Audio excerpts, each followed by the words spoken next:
Vous, qu'est-ce que ça vous inspire, cette expo Nostalgie?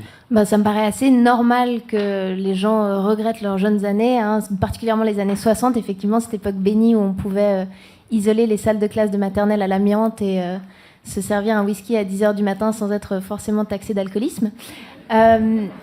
Mais en fait, je pense que ce qui a changé surtout, c'est les objets de mémoire. C'est-à-dire qu'il y a quelques générations, quand une grand-mère se remémorait ses années débridées, ses parties de croquet avec Bismarck, sa syphilis avec Toulouse-Lautrec, on avait assez peu finalement de traces, peut-être une photo. Tandis qu'aujourd'hui, si quelqu'un me raconte Woodstock, je peux aller voir grâce à Internet les films d'époque, la musique, etc. Et ça a l'air merveilleux, je crois, parce que c'est pas exhaustif. Quand on pense à Woodstock, on pense à des espèces de sylphides avec des fleurs dans les cheveux qui se tiennent la main, parce qu'on n'a pas beaucoup d'images des gamins acnéiques qui vomissaient dans les buissons. Donc vous croyez que les gens qui ont témoigné, vous pensez que les gens qui ont témoigné n'étaient pas aussi heureux qu'ils le disent? Ce que je trouve étrange, c'est que j'ai l'impression qu'ils confondent bonheur et confort. C'est-à-dire que là, on parle beaucoup de l'économie qui va bien, le lave-vaisselle qui fait son apparition, mais c'est pas vraiment ça la plénitude. Quand on les entend, on a l'impression qu'il y avait une espèce de joie universelle qui régnait, alors que c'est le revêtement de poils anti-adhésif qui faisait son apparition.